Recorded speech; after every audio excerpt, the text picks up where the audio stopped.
Sveiki gerbėmiai skaitytojai. Šios pamokos tema yra agresyvus Forex depozito didinimas. Ši tema aktuali tuo, kad daugelis naujokų atėję į Forex ar net su Forex nesusipažinę žmonės kažkodėl galvoja, kad į Forex uždirbti įmanoma, tai turi būti be problemų įmanoma ir iš $100 padaryti 1000, 10 000 ar daugiau. Priežastys to yra labai įvairios. Vieniems reikalingas greitas startinis kapitalas Forex prekybai arba paprasčiausiai reikalingi pinigai. Ir kuo daugiau tų pinigų. Kągi, prie šio klausimo mes dar grįšime, o dabar pasvarstykime, ar įmanoma pradėti Forex prekybą neturint visiškai nieko ir padidinti depozitą, tarkime, iki $1000. Ar įmanoma pradėti prekiauti nuo nulio? Teoriškai taip. Iš tikrųjų galima panaudoti brokerių siūlomus bonusinius pinigus, tam, kad su jais pradėti prekiauti, neinvestuojant savo pinigų. Vėliau tęsti prekybą jau iš pelno pinigų, taip pat vėliau nusiimant uždirbtą pelną ir panašiai. Bet iš tikrųjų, realiam gyvenime gauti iš brokerio bonusiniai pinigai yra lydimi krūvos visokiausių sąlygų ir reikalavimų, kartais visai neįgyvendinamų, kurios traderis turi įvykdyti ir kad galėtų rezultate nusiimti pelną. Todėl iš principo imti bonusus yra nelabai protinga, nes reikia žinoti, kad tai yra išskirtinai marketingas. Tai yra daroma tam, kad pritraukti kuo daugiau klientų. Reklaminė akcija. Kaip norit vadinkite, reklaminė kampanija. Todėl pradėti nuo visiško nulio praktiškai yra nerealu. Tai yra reklaminio tipo pasaka. Panašiai, jeigu jums kas nors pasakytų, pasiūlytų kažkokius mokamus kursus, kuriuos jūs nusipirkę, pradėsite uždirbti kalnus pinigų. Iš tikrųjų, kam reikalingas agresyvus depozito didinimas? Na, visų pirma, tam, kad turėti normalią, adekvačią sumą normaliai prekybai. Tai yra, kad vėliau prekiauti su adekvačia rizika, tai yra prekiauti teisingai. Taigi, manau, tema turėtų būti įdomi ir gal daug kam atvers akis, ar padės išsklaidyti keletą mitų. Beje, kai kurie nesupranta ar net neįtarė, kad jie patys to nežinodami, jau prekiaudami šiuo metu naudoja agresyvų depozito didinimą. Šią taktiką patys to nesuvokdami didina riziką ir galvoja, kad tokia rizika yra adekvati ir teisinga. Pavyzdžiui, kai kur nors forumuose matote pranešimus, pavyzdžiui, radau super strategiją, per dieną uždirbau 40%. Ar 30, ar 50%. O paskui, kas įdomiausia, tokie žmonės paprastai kažkur pranyksta.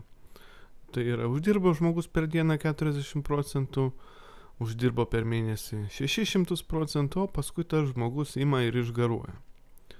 Kas įvyksta iš tikrųjų? Iš tikrųjų, toks žmogus, jisai nesuvokia, ką jisai daro. Jis naudoja neadekvataus dydžio lotą, neadekvačias rizikas ir realiai jis viename sandoryje rizikuoja 50 ar net visų 100% nuo viso depozito.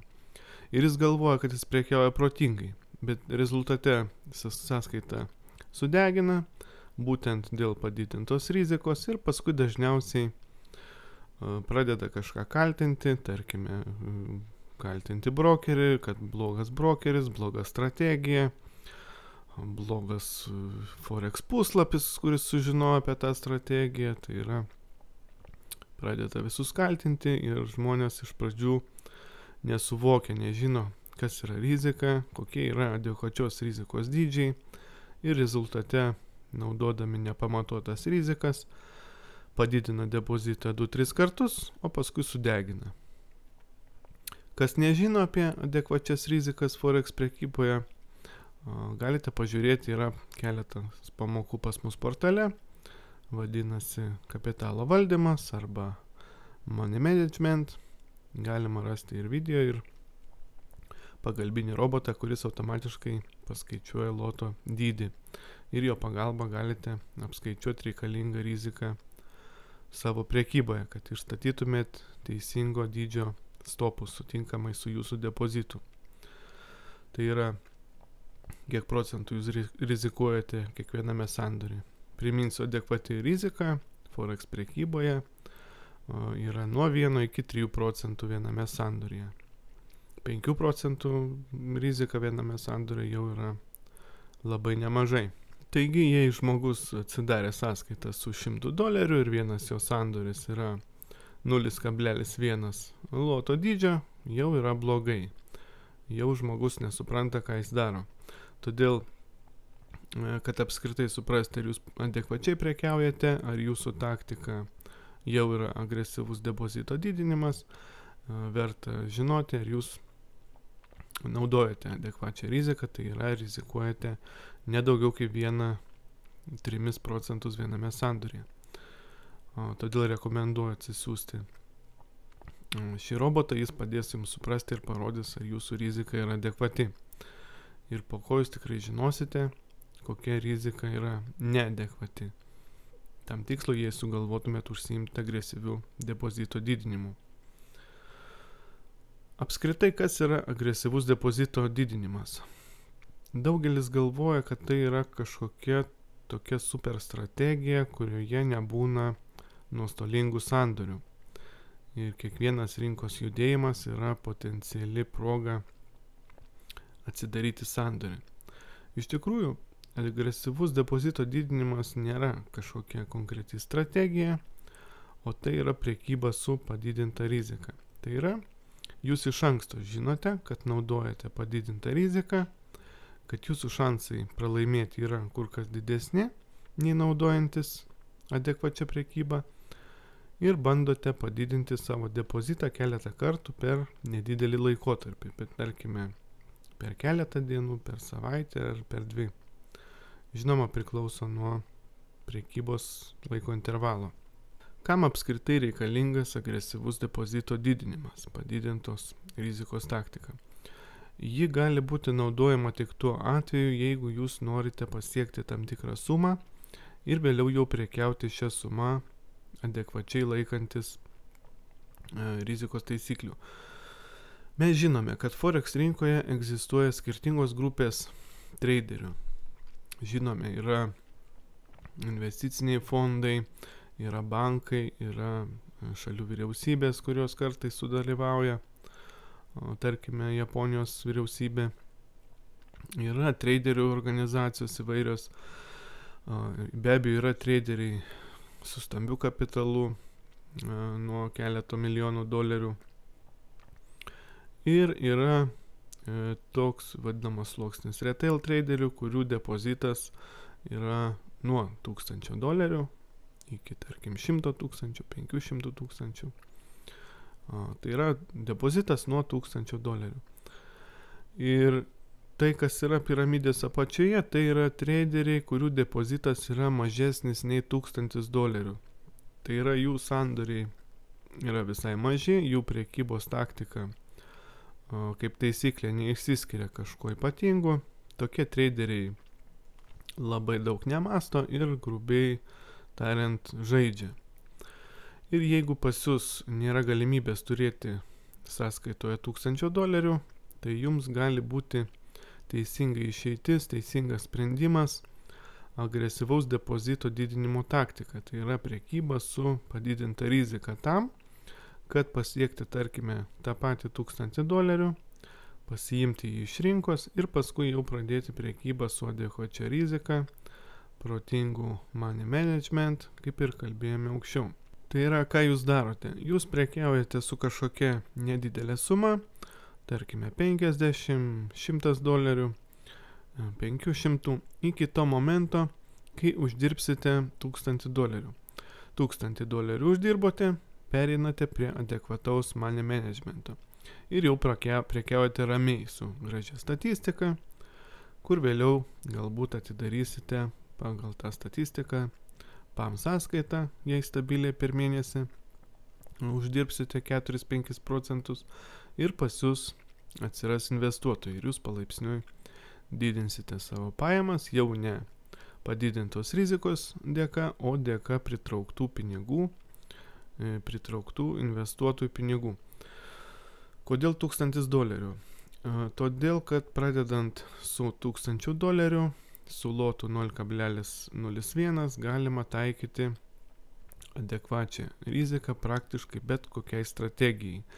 bet kokiai prekybos sistemai. Ar jūs prekiausite valandinėme laiko intervale, ar dieniniuose grafikuose, net savaitiniuose, vis tiek jums bet kokiu atveju užteks kapitalo laikytis adekvačios rizikos. Tai yra agresyvaus depozito didinimo tikslas yra pereiti į grupę traderių, kurie turi nuo $1000 ir daugiau. Tai yra pereiti vienu laipteliu aukščiau. Taigi, kam reikalingas agresyvus depozito didinimas pasiaiškinome, todėl jei pas jūs prekybai, jeigu jūs iš tų, kur prekybai turite mažiausiai $1000, tai jums tokiu atveju agresyvus depozito didinimas nereikalingas, užsiimti juo jums tikrai neverta, nes iš tikrųjų tai yra gana kvaila. Ir tai gali būti naudojama tik kaip priemonė pereiti į kitą etapą, kai pas jūs nėra kažkokios minimalios sumos, kurią galima adekvačiai prekiauti.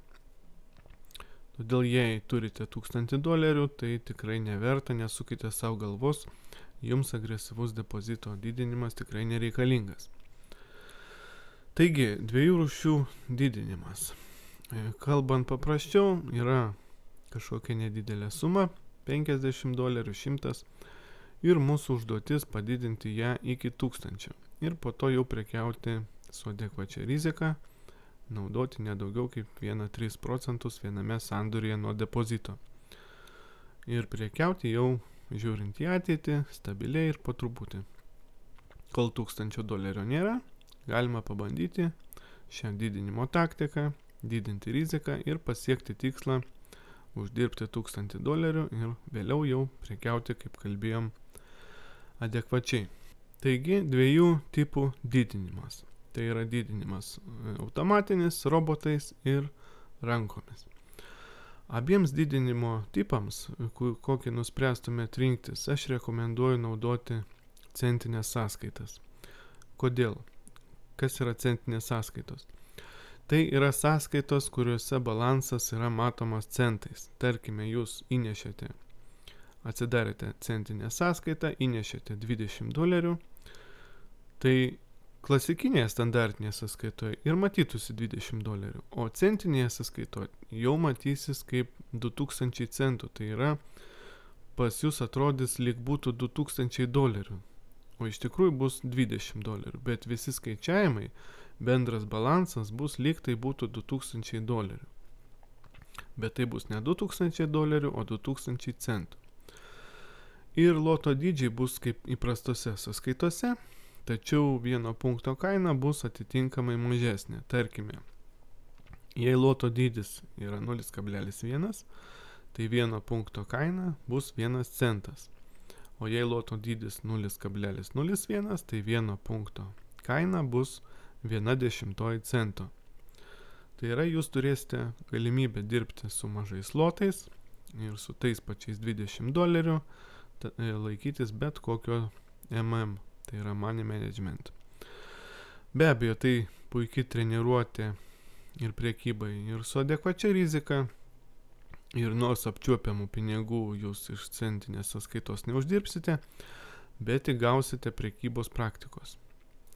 Na, o jei taikyti centinę sąskaitą agresyviam depozito didinimui, tai jūs galite atidaryti didelį pozicijų, orderių kiekį, kas yra labai gerai, ir varijuoti lotais, kas irgi yra labai gerai. Jūs galite padidinti poziciją, tarkim, 1,5 karto, ar net 2-3 kartus. Tarkime, standartinėje sąskaitoje su tais pačiais $20 jūs atidarysite tik vieną poziciją, o jei atidarysite antrą, trečią, įvyks margin call, nes tiesiog neužteks maržos pozicijos palaikymui, jei rinka šiek tiek pajudės prieš jūs. O centinėje sąskaitoje galima labai lankščiai naudoti praktiškai bet kokį money management, todėl nepriklausomai nuo didinimo tipo, tai yra, ar tai būtų roboto pagalba, ar rankomis, jūs turite naudoti tik centinės sąskaitas, todėl kad tai bus daug patogiau. Centinės sąskaitas galima atsidaryti praktiškai pas bet kurį brokerį. Aš rekomenduoju RoboForex, Taip pat galima atsidaryti InstaForex, bet InstaForex ten pas juos toks keistas lotų sistemos skaičiavimas. Aš rekomenduočiau RoboForex, iš tikrųjų ten nesenai padarė minimalų loto dydį 0,01, buvo minimalus 0,1, o dabar labai patogu. Taigi naudokite tik centinės sąskaitas. Pereiname prie depozito didinimo automatiškai. Tai yra depozito didinimas roboto pagalba. Čia iš tikrųjų viskas yra gana paprasta. Atsidarome centinę sąskaitą, atsiunčiame robotą, galite iš mūsų puslapio, kuris veikia Martingale pagrindu. Tai labai svarbu, nes tokio tipo robotai yra labai rizikingi, bet tuo pačiu metu ir labai pelningi. Ir prie kiekvieno roboto jūs galite rasti rekomendacijas, koks yra rekomenduojamas depozitas minimaliam lotui. Jūs pasižiūrite tas rekomendacijas ir sumažinate depozito dydį 3-4 kartus. Ir statote tą robotą ant savo centinės sąskaitos. Pavyzdžiui, parašyta, kad rekomenduojamas balansas depozitas tokiam robotui minimalus yra $100. Jūs įstatote ant $30. Žinoma, žiūrint iš ilgalaikės prekybos pusės, tai yra gana kvaila, bet kadangi mūsų tikslas yra padidinti depozitą iki nustatytos sumos, tokia taktika yra pateisinama. Patys robotai, kurie Martingale pagrindu yra mūsų puslapį, tai yra Forex tinklas ir Forex Hackett Pro. Taip pat Fanatikas. Šie robotai, juos visus galite atsisiųsti nemokamai iš mūsų puslapio ir įsidiegti.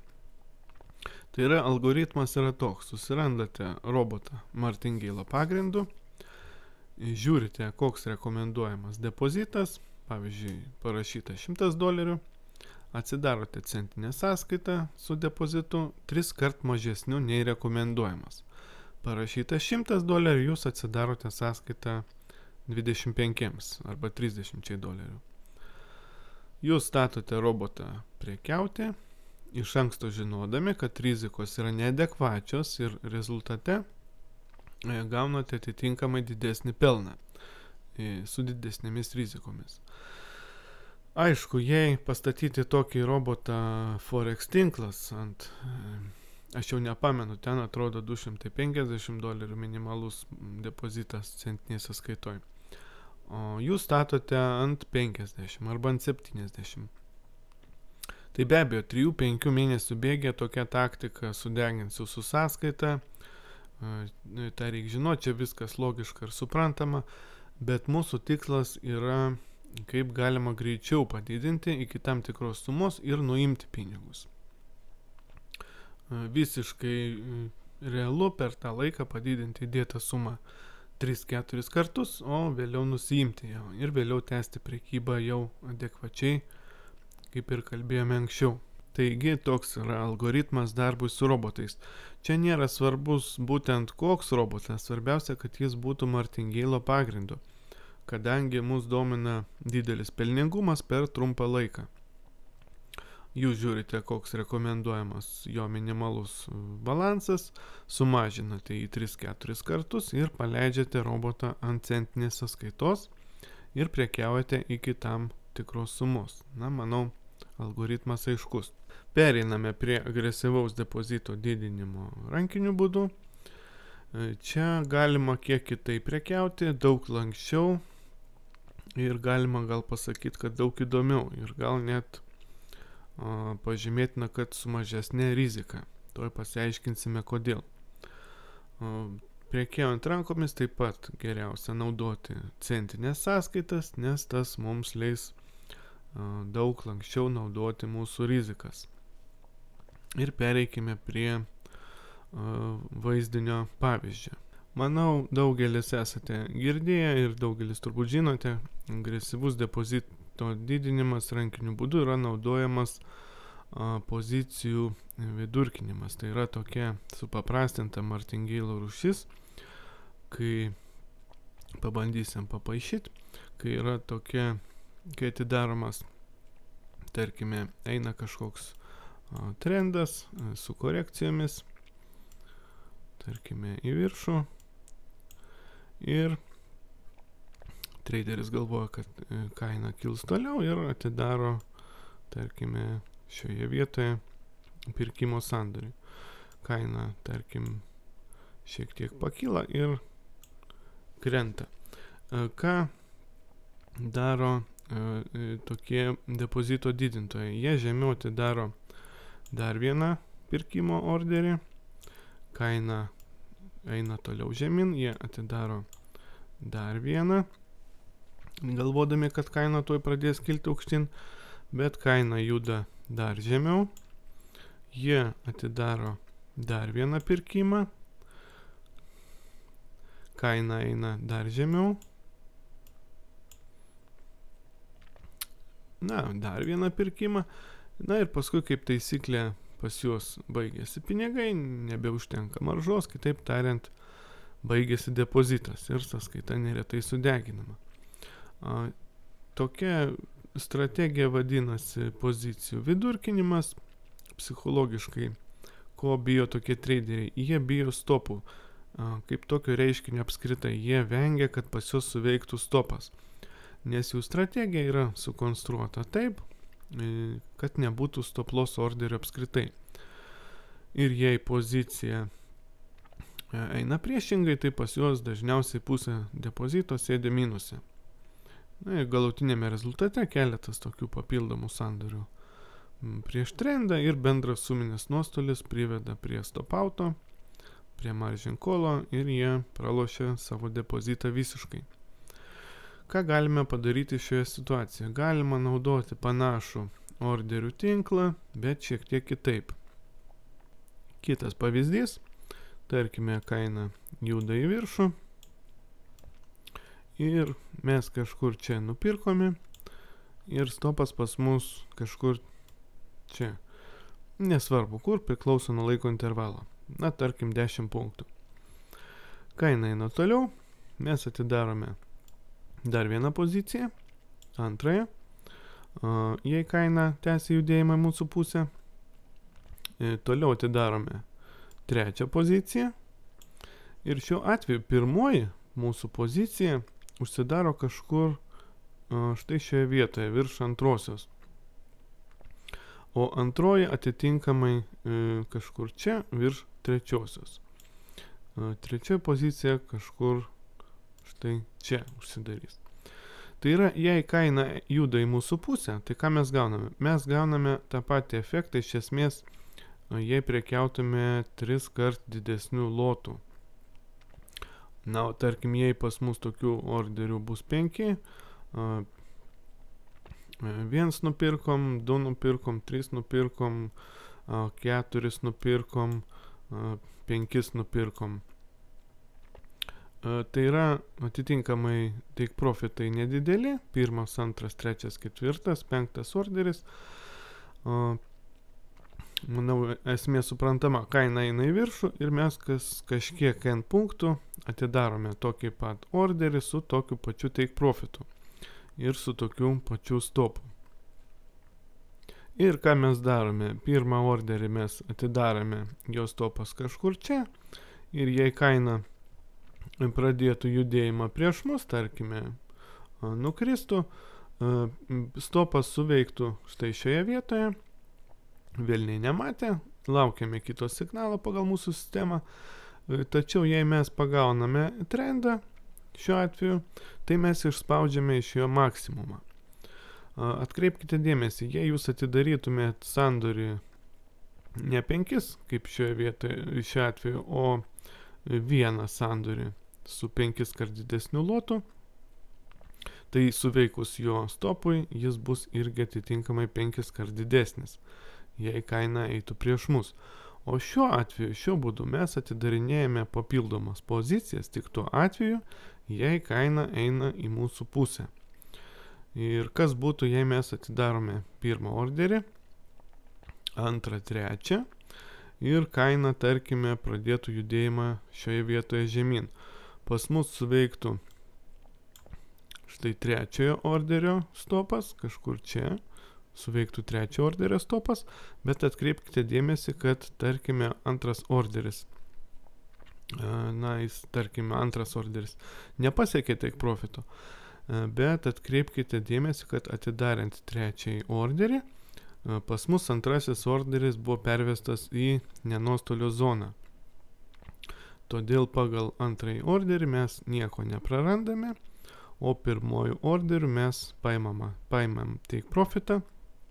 Tokiu būdu, jei kaina apsisuka šioje vietoje ir pradeda judėjimą prieš mus, mes ypatingai nieko daug ir neprarandame, nes buvo take profitas pagal pirmąjį orderį, antrasis orderis užsidarė su 0, o trečiasis suveikė pagal stopą.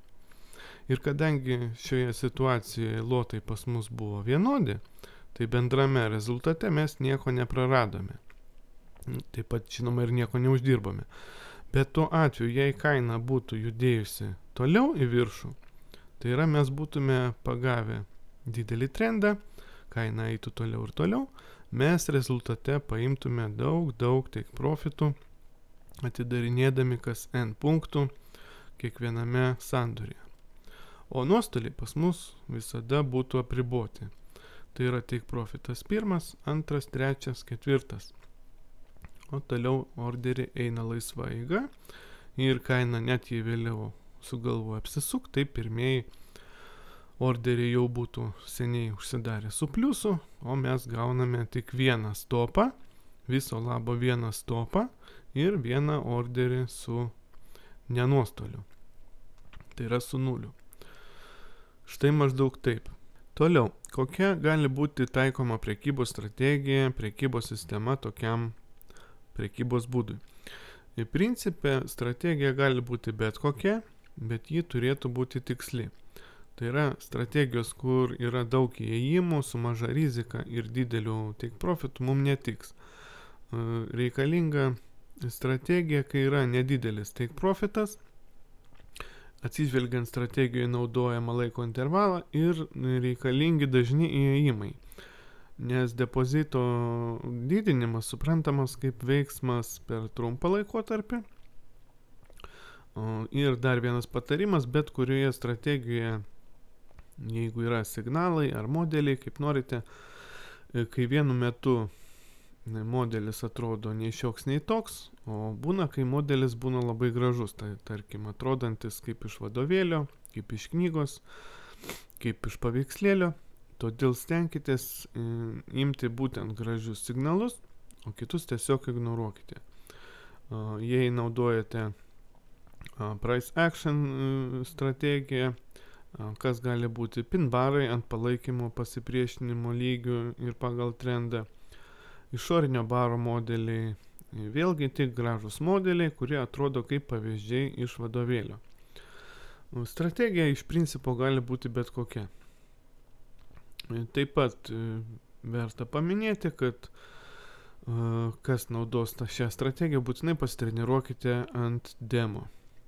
Šiuo atveju prekiaukite ant demo, kol nepadidinsite pradinio depozito 2-3 kartus. Tai yra, kol neišdirbsite savo strategijos darbui su orderiais. Tai yra tai, ką aiškinomės prieš tai, yra vienas variantas. Taip pat galima dar naudoti trailing stopą, tai yra slenkantį dinaminį stopą.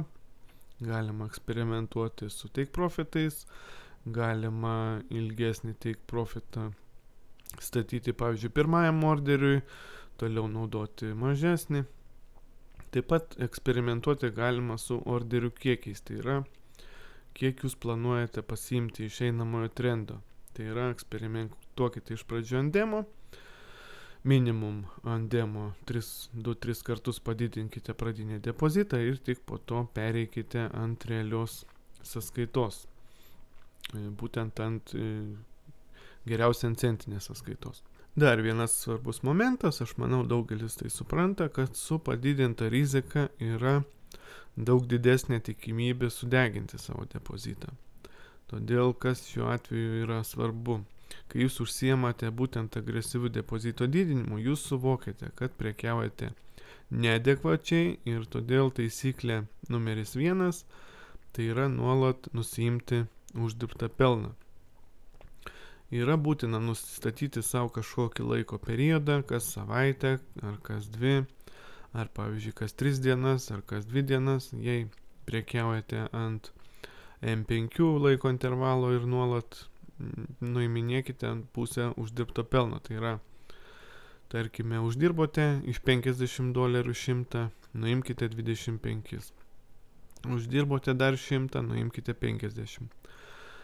Bet kai sumoje su išvestu pelnu jau bus $1000, jau pereikite prie normalios prekybos, tai yra prekybos su adekvačia rizika. Na ir dar vienas dalykas apie riziką viename sandorėje, tai labai svarbu. Jeigu jūs atsidarysite, kad ir centinėje sąskaitoje kažkokio nerealaus dydžio sandorį, tai be abejo rezultate depozitas bus sudegintas. Čia bet kurioje strategijoje.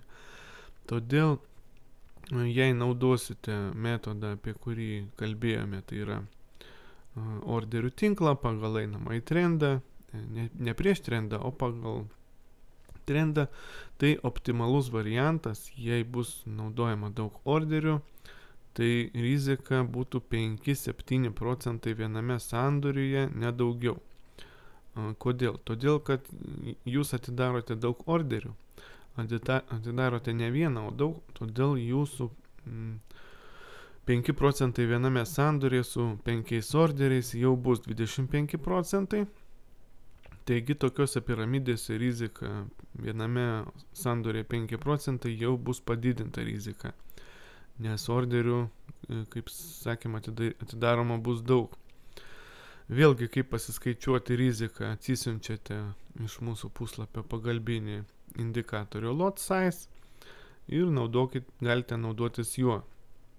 Taip pat, be abejo, jūs turite suprasti, kad jūs, naudojant tokią taktiką, galite prarasti vieną ar kelis depozitus sudeginti, tai yra normalu, nes atsiminkit, kad jūs prekiaujate su padidinta rizika. Tai yra, jūs turite iš anksto žinoti tai ir suprasti. Vis tik tai yra agresyvus depozito didinimas. Na, nekeiskite strategijos. Jei pasirinkote kažkokią vieną prekybos sistemą, tai dirbkite tik su ja. Ir stenkitės rinktis, kaip sakėm, tik pačius gražiausius sandorius. Aš dėkoju už dėmesį. Video įrašytas specialiai puslapiui forex prekiautojo portalas.lt. Ačiū ir iki kitų susitikimų.